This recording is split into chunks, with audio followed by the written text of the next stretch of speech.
బంగారం, బ్యాంకులు, ఇతర ప్రైవేటు సంస్థల్లో ఉన్న విడిపించి కొనబడను. కొమ్మూరి గోల్డ్, ఆంధ్ర మరియు తెలంగాణ. నమస్తే ఫ్రెండ్స్, నా పేరు సాయికృష్ణ ఆజాద్, సుప్రీంకోర్టు అడ్వకేట్. ఈ వీడియో చాలా మంచి ఇన్ఫర్మేషన్ వీడియో. దయచేసి ఇది అందరికీ ఉపయోగపడుతుంది. ముఖ్యంగా చాలామంది స్టూడెంట్స్ అనేక రకాల సఫర్ అవుతూ ఉన్నారు.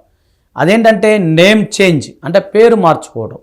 చాలామందికి మీ సర్టిఫికెట్లో తప్పులు పడతా ఉంటాయి. అలాగే మీ సర్టిఫికెట్లో నేమ్లు ఏవైతే ఉన్నాయో అవి తప్పులు పడతా ఉంటాయి. అలాగే సర్నేములు కానీ, అలాగే తల్లిదండ్రుల పేర్లు కానీ అవన్నీ కూడా తప్పులు పడతా ఉంటాయి.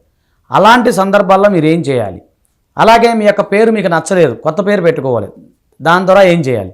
చాలామందికి ఉన్న అపోహ ఏంటంటే నేమ్ చేంజ్ కనుక చేసినట్లయితే మరి వాళ్ళకి భవిష్యత్తులో ఎలాంటి ఇబ్బందులు రావా, అలాగే దాని ద్వారా వాళ్ళకి ఏమైనా నష్టం జరుగుతుందా అని చాలామంది అడుగుతూ ఉంటారు. మీ పేరు మారాలి అంటే మీ యొక్క పేరుని గజెట్, గుర్తుపెట్టుకోండి, ద గజెట్ అంటారు.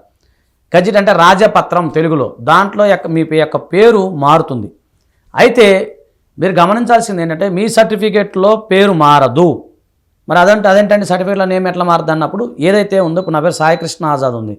సో సర్టిఫికేట్లో రామకృష్ణ పడింది అనుకోండి, Saikrishna Azad change name as Ramakrishna అని మనం పెట్టుకొని ఈ గజెట్ ఏదైతే ఉందో దీన్ని మనం ప్రతిదానికి ఎన్క్లోజ్ చేసుకుంటాం. అంటే మీరు ఒక జాబ్కి వెళ్ళారు, అక్కడ మీ ఈ గజెట్ సర్టిఫికేట్ మనం ఎన్క్లోజ్ చేసుకుంటాం. అలా అనమాట. ఆ విధంగా మీరు ఎన్క్లోజ్ చేసుకుంటే సరిపోతుంది. సో దీనికి ఏంటంటే గజెట్ అంటే ఏంటి చాలామందికి తెలుసో లేదో. గజెట్ అంటే ఏంటంటే గవర్నమెంట్కి సంబంధించిన జీవోలు, చట్టాలు ఇవన్నీ కూడా ఈ గజెట్ ద్వారా వస్తూ ఉంటాయి అన్నమాట. సో మరి గజెట్లో నేమ్ చేంజ్ చేసుకోవాలంటే అర్హతలు ఏంటి? అదేంటంటే బై బర్త్ భారతీయ పౌరుడై ఉండాలి ఒకటి. రెండోది అతని యొక్క వయసు 18 years నిండి మేజర్ అయి ఉండాలి. మూడోది వచ్చేసరికి అతని పైన ఎలాంటి క్రిమినల్ కేసులు నమోదై ఉండకూడదు. సో మరి మైనర్స్ ఎవరైతే ఉన్నారో వాళ్ళు నేమ్ చేంజ్ చేసుకోవడానికి ఉండదా అంటే ఖచ్చితంగా ఉంటుంది. మైనర్స్ కూడా నేమ్ చేంజ్ చేసుకోవచ్చు. కాకపోతే వాళ్ళు చేయడానికి లేదు, వాళ్ళ తల్లిదండ్రులు ఎవరైతే పేరెంట్స్ ఉంటారో వాళ్ళు నేమ్ చేంజ్ చేసే అవకాశం ఉంటుందండి. ఓకేనా ఫ్రెండ్స్? సో ఈ నేమ్ చేంజ్ చేసుకున్నప్పుడు మీ యొక్క ఐడి ప్రూఫ్లు మారతాయి. అంటే ఐడి ప్రూఫ్లు అంటే ఏంటి? ప్రతి మనిషికి భారతదేశంలో చదువుకున్నా చదువుకోలేకపోయినా వాళ్ళకి ఐడి ప్రూఫ్లు వస్తాయి. అంటే Aadhaar, PAN, voter ID card, ration card ఇవన్నీ కూడా, పాస్పోర్ట్ ఇవన్నీ కూడా ఐడి ప్రూఫ్లు అవుతాయి. అయితే ఇక్కడ చిన్న టెక్నికల్ ప్రాబ్లం ఉంది. అదేంటంటే మీరు కనుక ఆధార్ కార్డులో గజెట్కి వెళ్ళకముందే కనుక దాన్ని ఆధార్ కార్డుని 3 సార్లు 4 సార్లు దాన్ని టచ్ చేసి వదిలేసి దాన్ని అటు ఇటు కెలికేసి వదిలేస్తే మళ్ళీ మీకు నేమ్ చేంజ్ ఆధార్ కార్డులో కాదు. కాబట్టి దయచేసి మీరు గజెట్ పెట్టకుండా ఆధార్ కార్డుని టచ్ చేయొద్దు. ఇదొక నాకు రిక్వెస్ట్. అలాగే నేమ్ చేంజ్ చేసుకున్న తర్వాత మీ ఐడి ప్రూఫ్లు ఆధార్ కార్డులో మార్చుకోవచ్చు, voter ID card, pan card, ration card అన్నింటిలో కూడా మీరు నిరభ్యంతరంగా మార్చుకోవచ్చు. దీంట్లో ఎలాంటి ఇబ్బంది లేదు. దాదాపు గత 20 years నుంచి మేము నేమ్ చేంజ్ చేస్తూ ఉన్నాము. మీరు దానికి అంటే మా నెంబర్ 9948090355 నెంబర్కి మీరు ఫోన్ చేయొచ్చు. అలాగే నేమ్ చేంజ్ విషయంలో గుర్తుపెట్టుకోండి ఫ్రెండ్స్, ఒకటే చెప్తున్నా, ఐడి ప్రూఫ్లు అయితే మార్చుకోవచ్చు. తర్వాత నేమ్ చేంజ్ అయిన తర్వాత మీరు ఏం చేస్తారు అంటే ఈ గజెట్ని బేస్ చేసుకొని మీరు ఎగ్జామ్స్, బ్యాంక్ ఎగ్జామ్స్ రాసుకోవచ్చు, ఆర్ఆర్బీ రాసుకోవచ్చు, మిలిటరీకి వెళ్ళొచ్చు, పొలిటికల్గా ఎమ్మెల్యేలు, ఎంపీలు కూడా పోటీ చేసిన ఉన్నారు నేమ్ చేంజ్ చేసిన వాళ్ళు. నేను సో అలాగా వెళ్ళొచ్చు, అలా మీరు ముందుకు వెళ్ళొచ్చు. నేమ్ చేంజ్ అనేది మీరు ఆ విధంగా చేసుకోవచ్చు.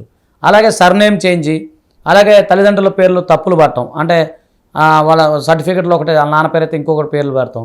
అలాగే కొంతమంది ఇంటి దగ్గర పెరుగుతారు, అంటే ఉదాహరణకి అమ్మమ్మ వాళ్ళ ఇంటి దగ్గర పెరుగుతారు, అలాంటప్పుడు మళ్ళీ వేరే పేర్లు పడుతూ ఉంటాయి.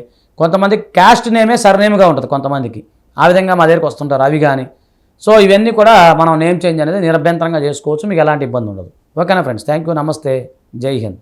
అలాగే చాలామందికి నేమ్ చేంజ్లో అతి ముఖ్యమైన డౌటు అంటే ఏదేంటంటే, సార్ నేను నేమ్ చేంజ్లో నా పేరు మార్చుకున్న గజెట్లో, కాకపోతే నాకు మళ్ళీ ఆ పేరు నేను వాడుకోను, నాకు అవసరం లేదు అని అనుకున్నప్పుడు మీరు దాన్ని వాడుకోవాల్సిన అవసరం లేదు. అంటే మీరు గజెట్లో నేమ్ చేంజ్ చేసినంత మాత్రాన, గుర్తుపెట్టుకోండి ఫ్రెండ్స్, గజెట్లో మీ పేరు మార్చుకున్నంత మాత్రాన దాన్ని మీరు వాడాలనే రూల్ అయితే లేదు. అలాగే గజెట్ పబ్లికేషన్కి ఎక్స్పైరీ డేట్ అంటూ ఏది ఉండదు. అదేంటంటే ఎలా అంటున్నారంటే, ఎస్ నిజం, గజెట్ అనేది ఎక్స్పైరీ డేట్ అనేది ఉండదు. దానికి ఎప్పుడైనా మీరు వాడుకోవచ్చు, ఏ సందర్భంలోనే దాన్ని వాడుకోవచ్చు. లేదు దాన్ని నచ్చకపోతే దాన్ని పక్కన పడేయచ్చు. కాబట్టి ఏంటంటే చాలామందికి ఈ గజెట్లో ఈ రకరకాల డౌట్స్ వస్తుంటాయి. ఇంకోటి సార్ నేను అబ్రాడ్ వెళ్ళాలి, మరి విదేశాలకు వెళ్ళినప్పుడు నా పరిస్థితి ఏంటని అడుగుతుంటారు. విదేశాలకైనా మీరు హ్యాపీగా వెళ్ళొచ్చు. ఈ గజెట్ బేస్ చేసుకొని వీసా పెట్టుకోవచ్చు, అలాగే పాస్పోర్ట్లో కూడా మీరు చేసుకోవచ్చు. తర్వాత ఇప్పుడు సర్టిఫికేట్ల పేరు వరకు నా పేరు సాయికృష్ణ ఉంది, గజెట్లో నేను రామకృష్ణగా మార్చుకున్నాను. సో ఈ తర్వాత ఫర్దర్ స్టడీస్లో నాకు ఏ పేరు వస్తుంది అన్నప్పుడు ఖచ్చితంగా మీరు సాయి కృష్ణ అన్న వాడుకోవచ్చు, లేదా రామకృష్ణ అని కూడా మీరు వాడుకోవచ్చు. కాబట్టి ఫ్రెండ్స్ దయచేసి మీరు ఏం పెద్దగా టెన్షన్ పడాల్సిన అవసరం లేదు. మీరు 9948090355 నెంబర్కి మీరు ఫోన్ చేసి కాంటాక్ట్ అవ్వచ్చు. ఓకేనా ఫ్రెండ్స్? థ్యాంక్ యూ, నమస్తే, జై హింద్.